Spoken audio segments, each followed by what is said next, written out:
Okay, so last time we started working with a new chapter, chapter 11 on infinite sequences. Well, so we defined what sequences were, how do we denote them, how these sequences are special functions, and how do they differ from the usual functions, with the usual functions in terms of what their domains are. In this case, well, that their domains is only the set of natural numbers or positive integers, because in this case we're looking for the first term, the second term, the third term, etc. You know, your favorite number term.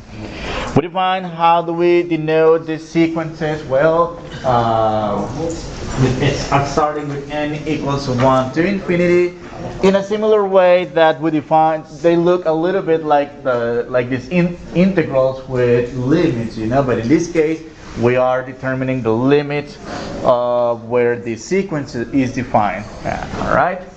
So we did a couple of examples on expanding some of the sequences, but today we're going to do the backwards problem. So in this case, we have a couple of sequence expansions. So we need to find the expression that gives us these terms right here. All right.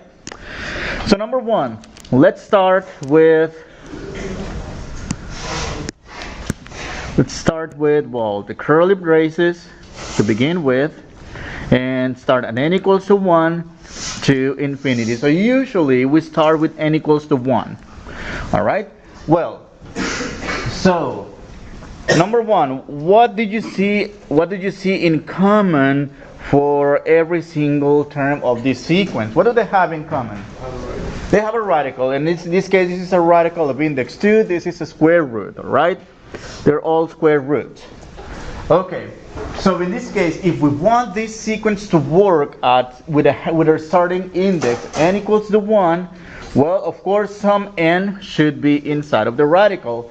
But now, if we start this sequence at n equals to 1, well, for n equals to 1, it's not going to give us the 3.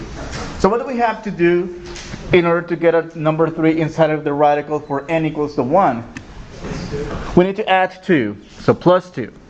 That is the square root of n plus 2 for n equals 1 all the way to infinity. Well, let's see if it works for the rest of the terms. So what about n equals to 2?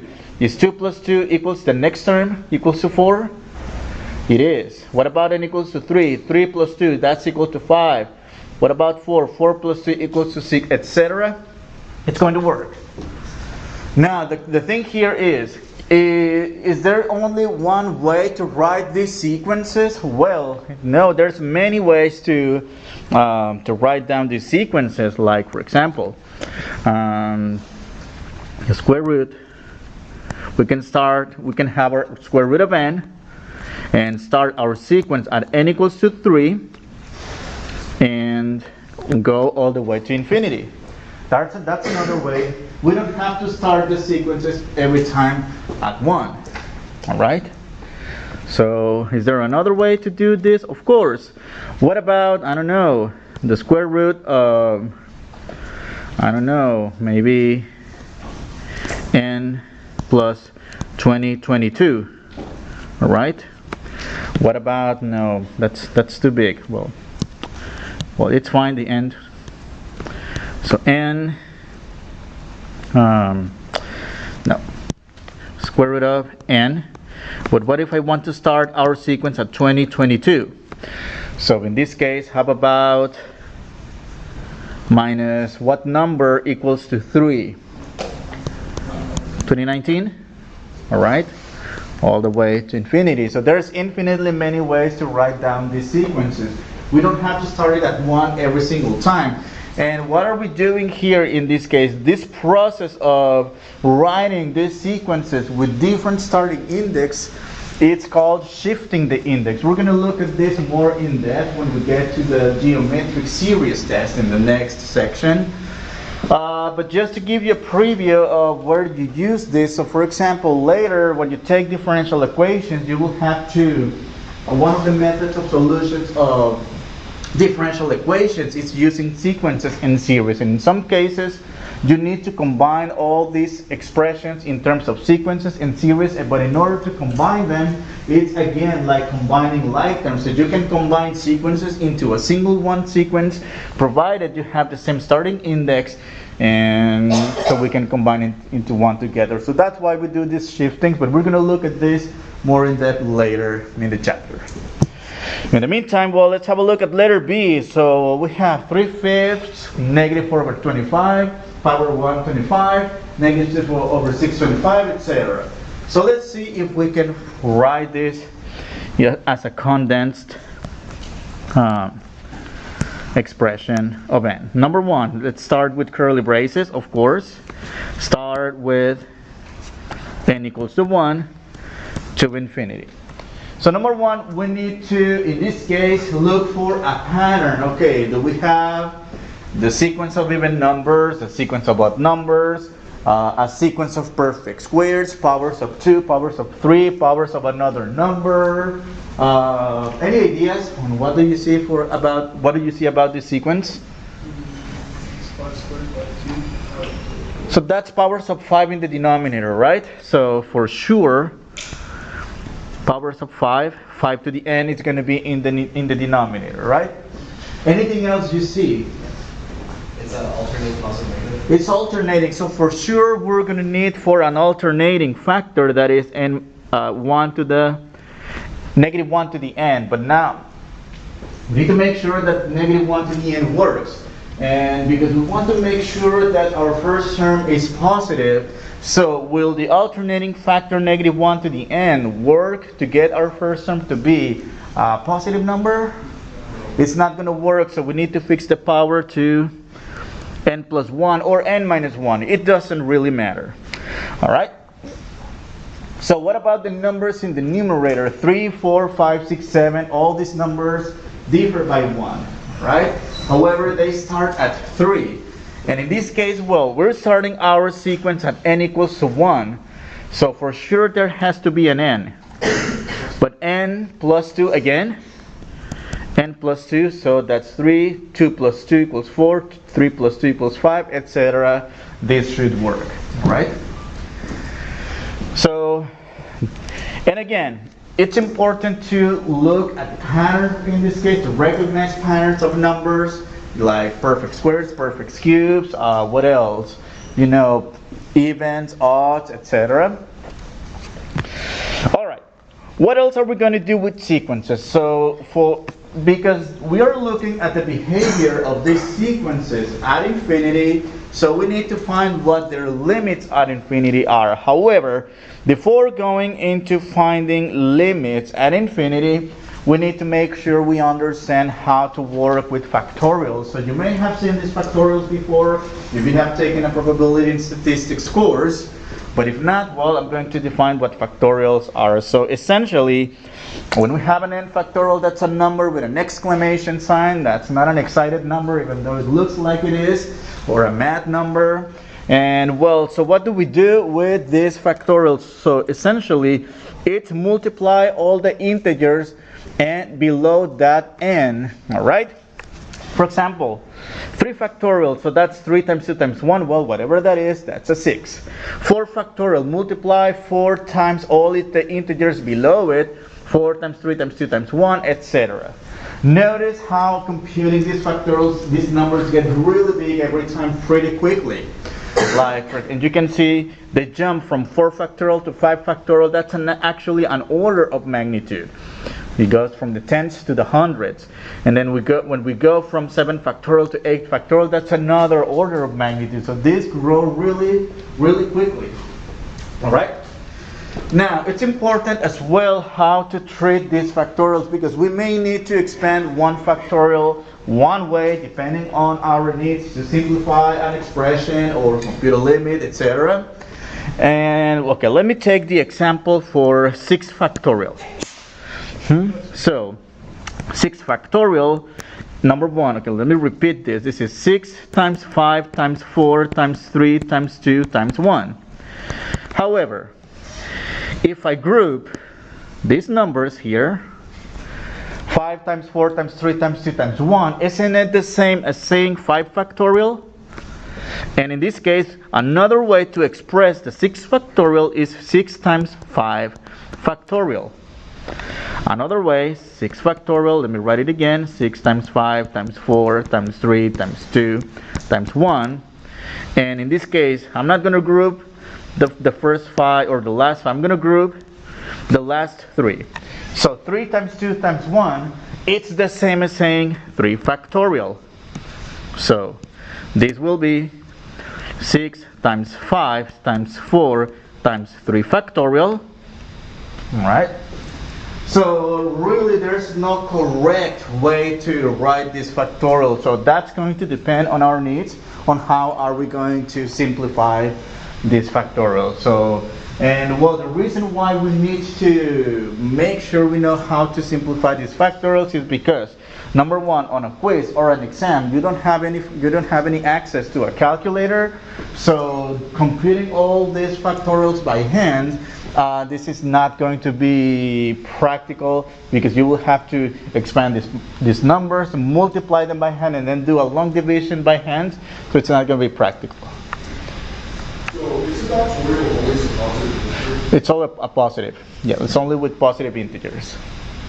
I mean, unless you have a negative in front, but there's no such thing as the factorial of a negative because that will go on forever. You know, minus 3, minus 2, minus 3, minus 4, minus 5, etc. But in negative, so that will be a never-ending factorial, right?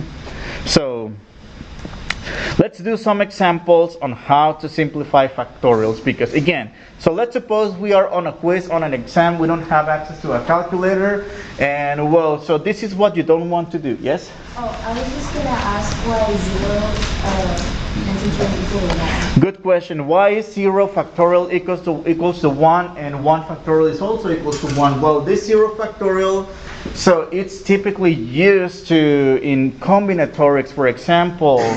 Let's see. So it turns out that I have, where are they? 1, 2, where's my other? So it turns out that I have these 4 markers. And I would like to arrange the order, or rather not arrange, I would like to choose one marker at once, right? So the first time I choose a marker, I have how many possibilities? 4. Okay, once I get one, once I choose one, how many possibilities am I left with? 3. And then, all right? So essentially, I have 4 factorial ways to choose a marker. Now, and here's where it might get tricky. So what if in this case I don't want to choose any? I don't want to choose any marker. How many ways can I choose 0 markers? 1 way, which is doing nothing, right? So doing nothing counts as one way to choose a marker, which is, so that's why 0 factorial is 1, right? There's like other ways, other algebraic ways and crazy ways to define it, but I think the simplest way is to explain the choosing element, and it's the typical one to explain in probability and statistics course as well, all right? And well, so to simplify this expression, well, so this is what would most people do.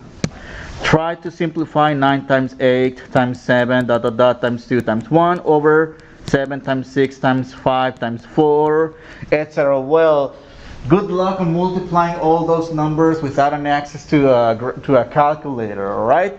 So this is what we're going to do. The key here, let me write down that key at the top, is expand the largest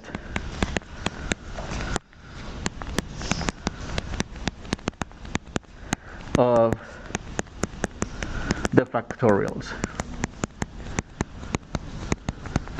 So this is the key here. Expand about the largest of the factorials. So number 1, between 9 factorial and 7 factorial, which of the two is the largest? 9. So this is what we're going to do. Recall that there's a bunch of ways to expand the 9 factorial. We can go about 9 factorial equals 9 times 8 times 7 factorial maybe, or 9 times 8 factorial, or 9 times 8 times 7 times 6 times 5 factorial. Well, that's going to depend on our needs. So in this case, we wish to cancel it out with the 7 factorial. So we don't have to expand the whole factorial. So what we're going to do here is 9 times 8 times 7. The minute we see a match with the denominator, call that a factorial. That's 7 factorial over 7 factorial, divide out, and we're left with 9 times 8, which is 72. Did we have to use the calculator at all? Not really. And in fact, second quit.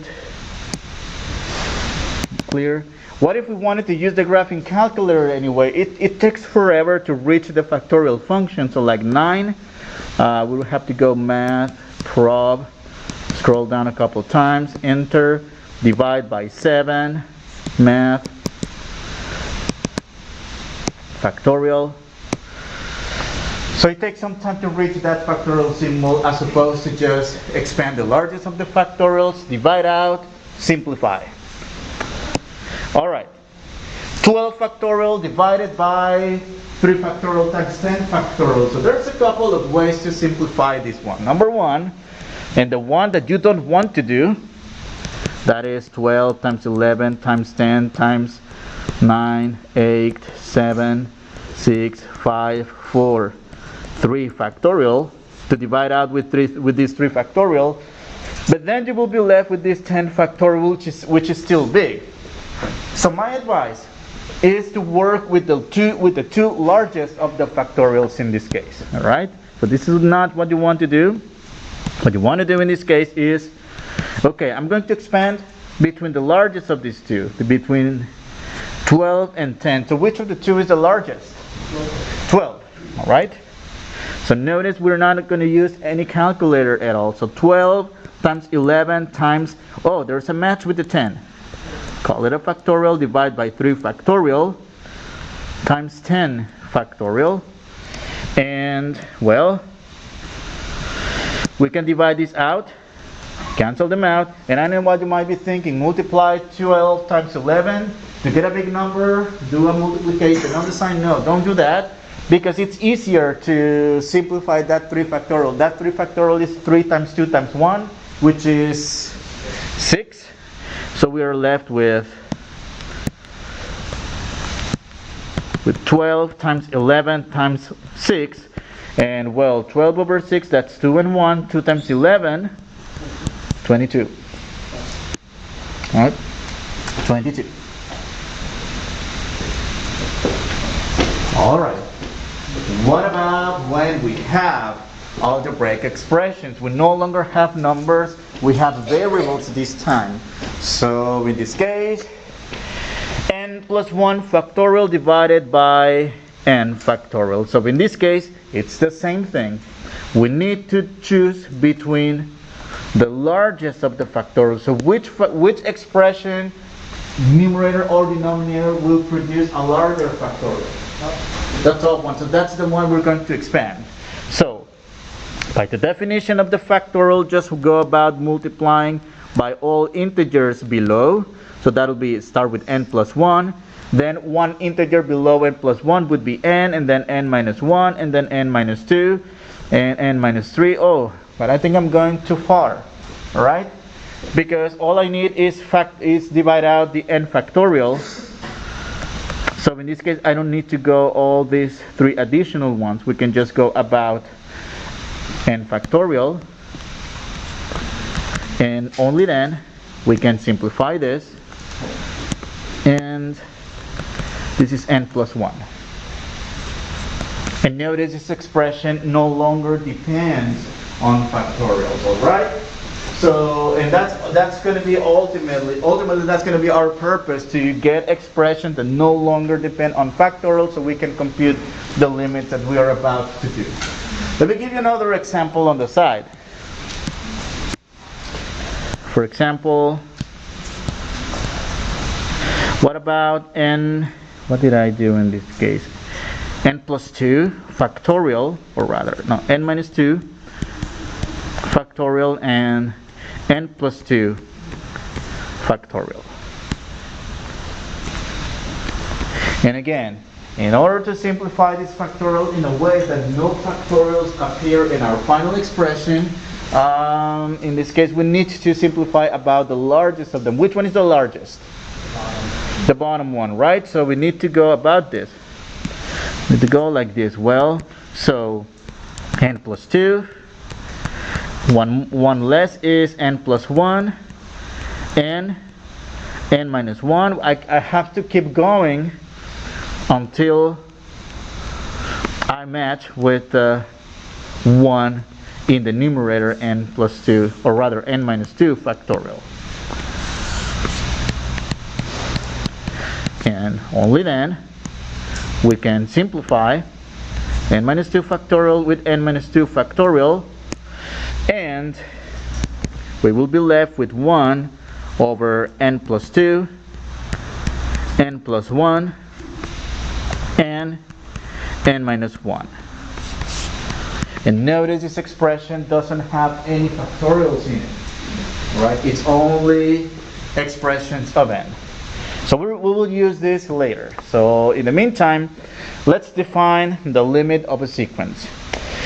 And well, to find the limit of a sequence, it's exactly the same as finding the limit of a function, the same way you did it back in calculus 1. I mean, pretty much every technique that you know, that you have in handy, it's going to be used here, because ultimately we're finding limits of functions. That the only thing is that these new functions, these sequences, are a special kind of function whose domain is a set of all natural numbers. And well, the way we are going to compute this limit will be nothing different than what we did back in calculus 1, right? So, but in this case, we need to add a couple of pieces of information to our vocabulary. So if the limit exists, then we say that the sequence converges, but otherwise, if the limit does not exist or the limit is infinity, we say that the limit, or rather the sequence, diverges, all right? So let's have a look at some of the sequences here and determine whether they converge or diverge, all right? So the first thing we have to do is write this sequence as a limit problem. So limit 4 minus 1 over 5 to the n as n approaches infinity. Well, let's see. So let's focus on the term that contains the n. And in this case, well, so for large values of n, in this case 1 over 4 to the n, that's essentially 1 over infinity. And that's going to give us a 0. So in this case, that's 4 minus 0, which equals to 4. And because, well, our limit exists, we say that the sequence converges. And converges to that value, which is 4. All right? Let's look at the next example. Limit square root of n as n approaches infinity. What about this one? So let's look at the behavior of the square root of n. What's the square root of n for large values of n? It's just gonna get bigger and bigger, right? Because, well, what are we gonna have? The square root of 4, which is 2. The square root of 16, 4. The square root of 25 is 5. The square root of 6, 25. It gets bigger and bigger every time. So for large values, it will be infinity, and for this reason, the sequence diverges. All right. What about letter C? What do we have for letter C? Negative 1 to the n, and n starts at 1, going all the way to infinity. Any ideas on this one? It's alternating, oscillating, right between negative 1 and 1. And well, I think a graph will describe this a lot better. You know, so for n equals to 1, That's a negative 1 to the first power. That's negative 1. What else? At n equals to 2 becomes positive, negative, and positive. It just oscillates between negative 1 and 1. Very similar to the sine or the cosine function, right? Like a trigonometric function. So in this case, well, is there an actual limit in this case? No. So in this case, D and E. Well, number one, let's express this as a limit problem. And that's a negative 1 to the n, D and E. And in this case, this is due to oscillations.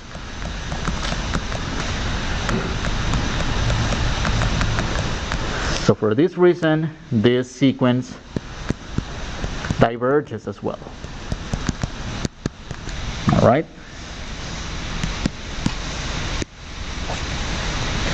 And this is something we'll be looking more in depth later in this chapter when it comes to looking at alternating series. So we're gonna look at how they look like, how they behave, and what are their conditions for convergence and divergence. All right. Well, that's gonna be later in the chapter. In the meantime, let's have a look at another example. So we have the limit 3n squared plus n minus 1 over 6n squared plus n plus 1 as n approaches infinity. Alright, again, this is pretty much like a Calc 1 limit. Any ideas on how to go about this one? If I recall correctly, there's like a rule where if the leading numbers get the same power, you can just look at the coefficients, and in that case would be converted to one. That is correct. So there's a couple of ways to go about this one. Number one is by linking this to something you did in pre-calculus. So because ultimately these limits at infinity is the equivalent of finding the equations of those horizontal asymptotes. That is what's the behavior for large values of x in this case when it came to the horizontal asymptote. But they never told you about the convergence or divergence because that would have been like too overwhelming, right? And well, there were three essential rules. Number one, whenever you have a polynomial over polynomial in which the degrees match, all you have to go about is the ratio of the leading coefficients, 3 over 6, which is indeed 1/2. The other rule, that's when the denominator has a degree larger than in the numerator. Well, in that case, that'll be the denominator being bigger than the numerator. So essentially, we have a larger infinity in the denominator. Limit is going to be 0. And the third case is when the numerator had a larger degree than that in the denominator. Well, essentially, having a larger degree in the numerator, that's essentially a larger infinity in the numerator, and larger infinity over smaller infinity, that's just going to get larger every time, right? And the limit would have been infinity, and in that situation, the sequence would diverge, all right? In this case, it converges. The other way, the Calc 1 way, when you were first taught about this, is to divide each term by the highest power that you see in the denominator.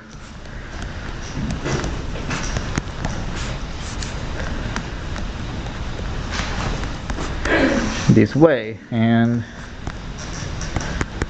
then just, okay, number one, divide out 1 over n, n squared over n squared, divide out n squared over n squared, and that's limit 3 plus n over n squared, that's 1 over n, minus 1 over n squared.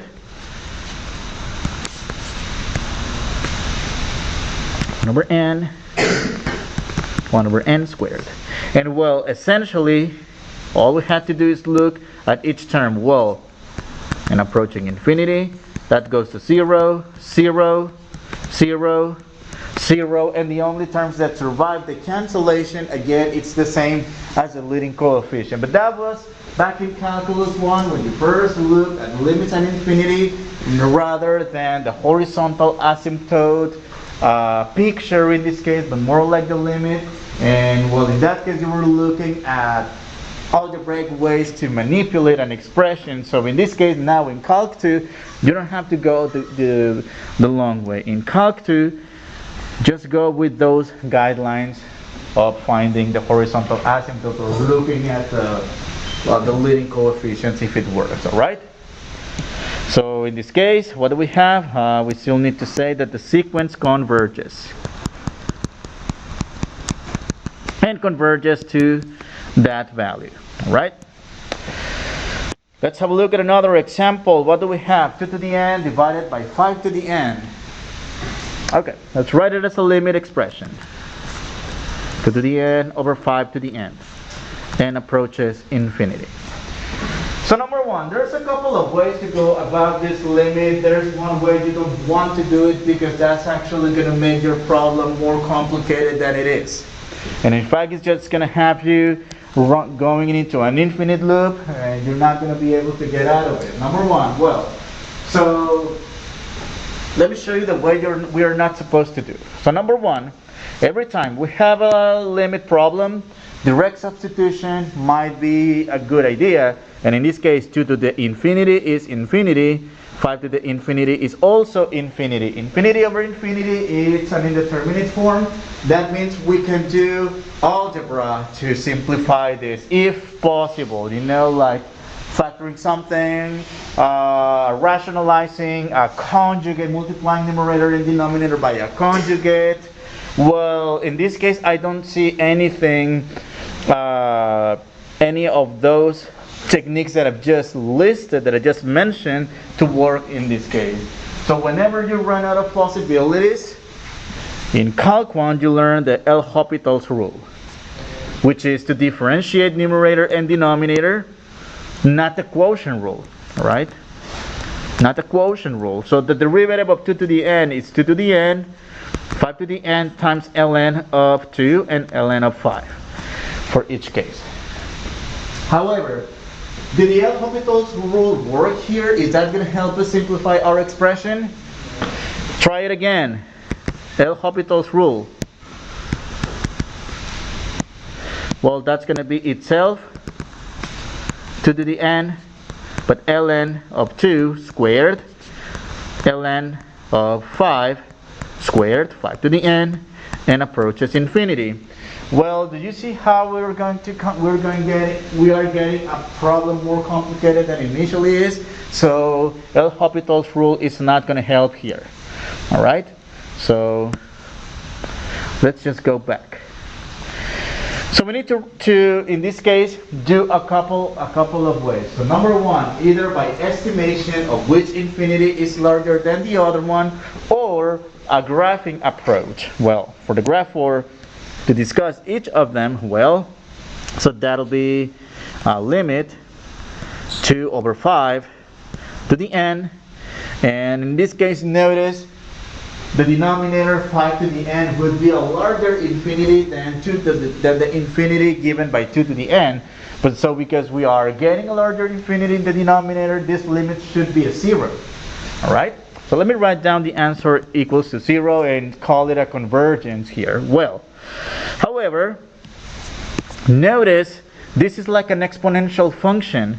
When we have some exponential function f of x of the form a to the x, so in this case, we have two possibilities. Number one, if a is a number between 0, exclusive for 0, both exclusive for 0 and 1, we have a decreasing function, and when a is a number greater than 1, we have an increasing function. All right. So let's have a look at this situation. So in this case, we have a 2 over 5 as the base of our exponential function. That means we should be getting a decreasing function. So let's see if that's the case.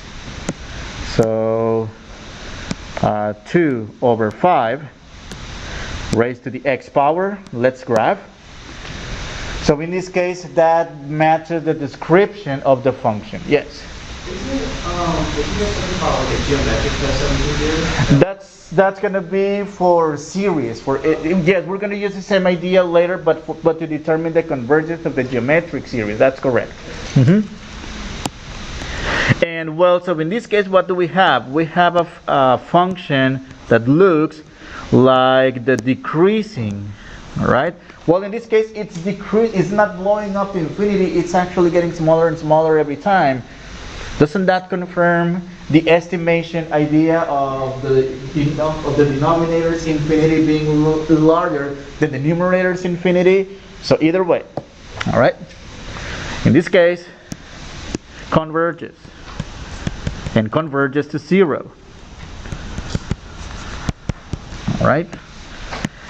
Let's look at something similar for letter F. 7 to the n over 3 to the n. So let's write it as a limit. 7 to the n over 3 to the n as n approaches infinity.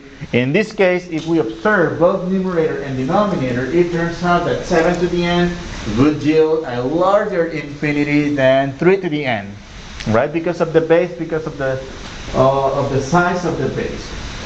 Okay, that's one way to determine this limit.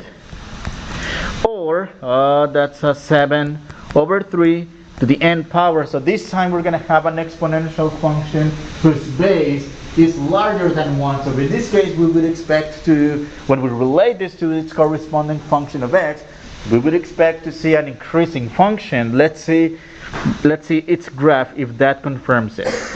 So y equals to 7 over 3. Oh, come on. 7 over 3. I cleared instead of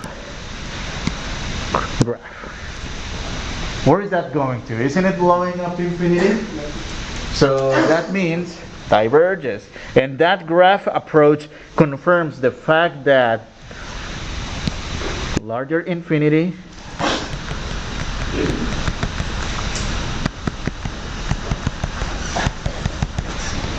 smaller infinity. So when it comes to justifying this limit, we have a couple of ways to argue this. Number one, by the sizes of the infinity, either in the numerator, the denominator, or by increasing function.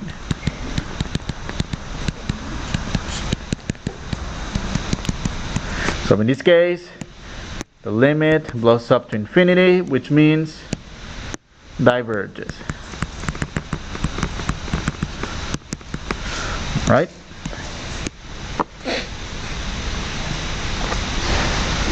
Alright, let's have a look at an example involving factorials.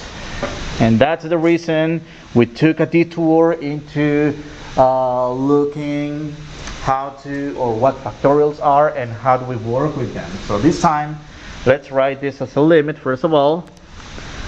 Limit, and as n approaches infinity, notice this n factorial quantity square over n plus 1 factorial, n minus 1 factorial times n plus 1 factorial.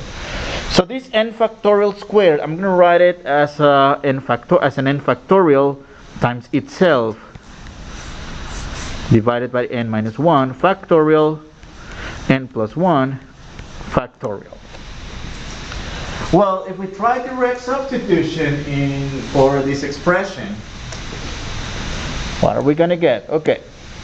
So, factorials get really big for, starting from the 6 factorial, the 7 factorial, it's already a 4-digit number. So imagine an infinity factorial. Come on. If infinity is already big, now factorialize it, it's going to get really big. Multiply by itself, it's still infinity. And even if you subtract 1, that subtraction by 1 is not going to do any harm. And then add 1 here, infinity over infinity. Okay? So this means this is good.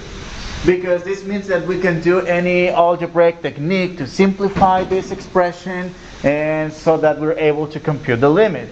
And well, again, in this case, factoring doesn't work, rationalizing or multiplying numerator and denominator by a conjugate, etc. So that's the reason why we look at simplification of factorials. And in this case, I'm going to make two pairs of factorials. All right, one pair in green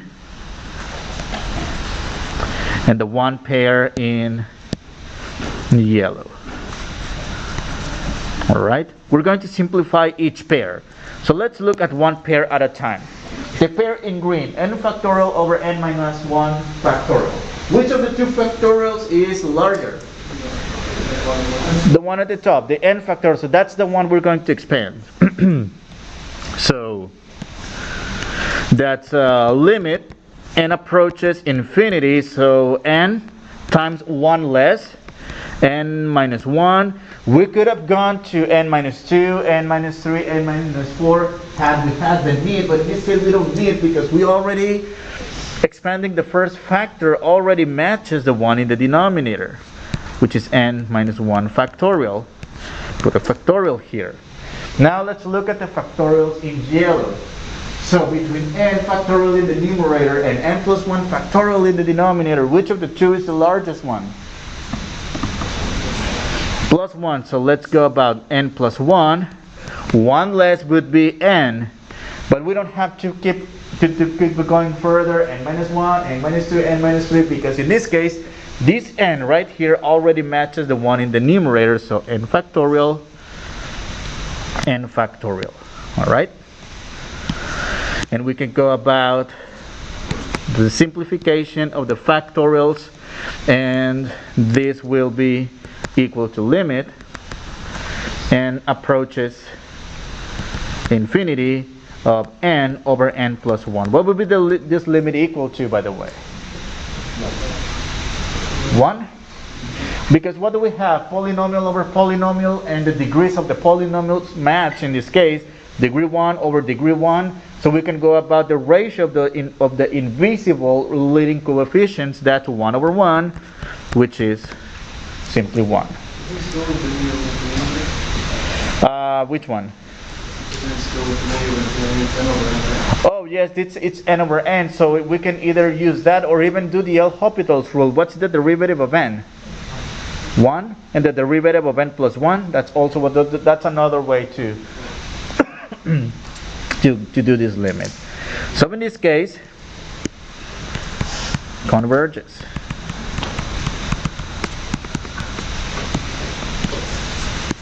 One more. Limit ln of n over n as n approaches infinity. Alright, so number 1, let's do, as usual, direct substitution. So number 1, what's ln of infinity? Infinity over n, which is also infinity. This is good. That means we can use any algebraic technique to simplify this expression and compute the limit. Well, there is no way to factor anything or rationalize or multiply numerator and denominator by a conjugate or the like. So there's nothing we can do. So how about L'Hopital's? So we're going to go about L'Hopital's rule. Limit and approaches infinity. And for the L'Hopital's rule in this case, again, it's not the quotient rule. It's the derivative of the numerator divided by the derivative of the denominator. The derivative of ln of n, that's simply 1 over n, and the derivative of n, it's simply 1. How about simplify this one to a nicer form? Limit 1 over n divided by 1 is just 1 over n. And where is this limit going to go to? 0. Alright? For this reason, this converges.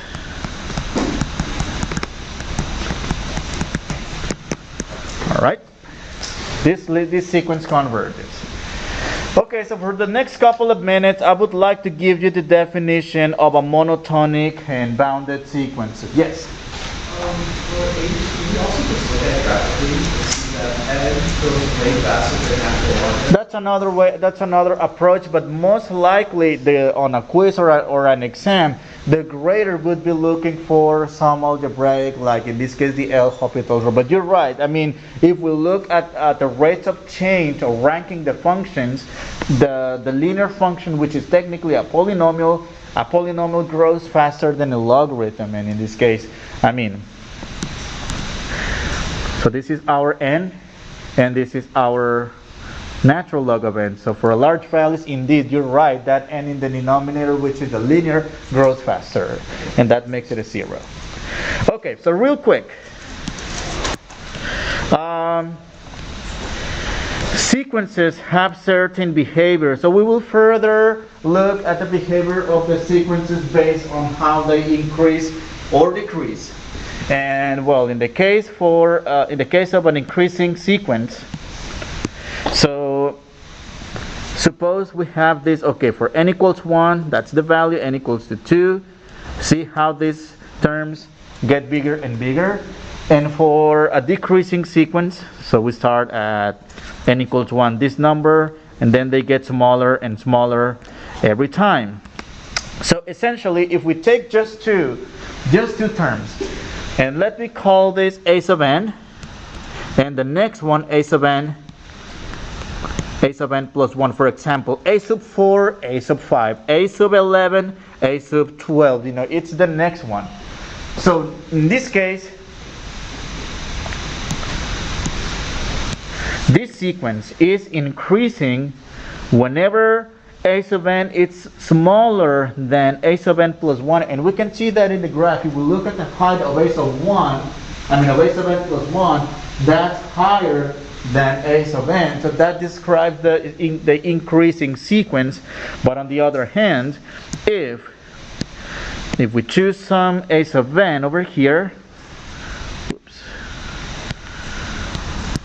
and some a sub n plus 1, it's decreasing whenever that a sub n is larger than this a sub n plus 1. So in this case,